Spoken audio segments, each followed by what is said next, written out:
வாழ்க்கையில ரெண்டு விதமான மனிதர்கள் இருக்கின்றனர். ஓர் அறைக்குள் நுழைந்து இதோ நான் வந்துவிட்டேன் என்று கூறுகிறவர்கள் ஒரு வகையினர். ஓர் அறைக்குள் நுழைந்து ஓ நீங்கள் இங்கேதான் இருக்கிறீர்களா என்று வியக்கின்றவர்கள் மற்றொரு வகையினர். முன்னுரையை கேட்போம்.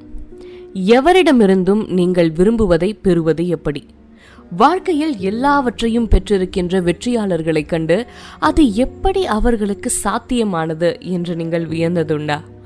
வணிக கூட்டங்களாகட்டும், சிறு சந்திப்பு கூட்டங்களாகட்டும், அங்கு அனைவரிடமும் அவர்கள் தன்னம்பிக்கையுடன் பேசுவதை நீங்கள் பார்த்திருப்பீர்கள். அது போன்ற நபர்கள்தாம் நல்ல வேலைகளையும், சிறப்பான வாழ்க்கை துணைவர்களையும், சுவாரஸ்யமான நண்பர்களையும், நகரத்தின் சிறப்பான பகுதிகளில் வீடுகளையும், வங்கிகளில் பெரும் பணத்தையும் கைவசப்படுத்தியுள்ளனர். ஒரு நிமிடம் பொறுங்கள். இவர்களில் பலர் உங்களை விட அதிக சாமர்த்தியசாலிகள் அல்லர், உங்களை விட அதிகமாக படித்தவர்கள் அல்லர், உங்களை விட அதிக வசீகரமானவர்களும் அல்லர். அப்படியானால் அவர்களுடைய வெற்றிக்கு எதுதான் காரணம்? அது அவர்களுக்கு பரம்பரையாக வந்திருக்கும், அல்லது ஒரு பெரிய இடத்தில் திருமணம் செய்து கொண்டதன் மூலம் கிட்டியிருக்கும், அல்லது அது வெறும் குருட்டு அதிர்ஷ்டம் என்று சிலர் கருதுகின்றனர்.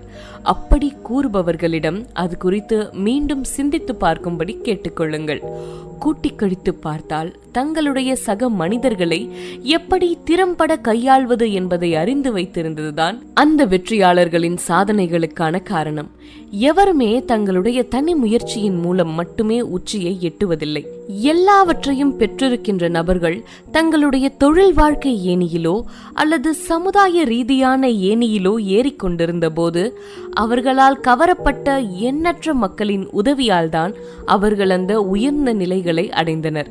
அத்தகைய ஏணிகள் நிறுத்தி வைக்கப்பட்டிருக்கின்ற தரையில் நின்று கொண்டு மேலே அண்ணாந்து பார்க்கின்றவர்கள் உச்சியில் இருக்கின்றவர்கள் போலி பகட்டாளர்கள் என்று புலம்புகின்றனர்.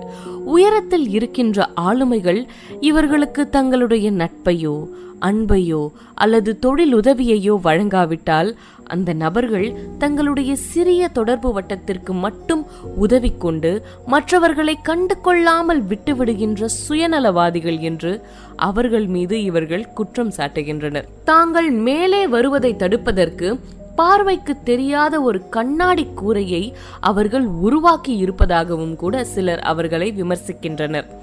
இந்த கீழ்மட்ட குழுவினர் தங்களுடைய சொந்த தவறுகள்தாம் தாங்கள் நிராகரிக்கப்படுவதற்கான காரணம் என்பதை புரிந்து கொள்வதில்லை.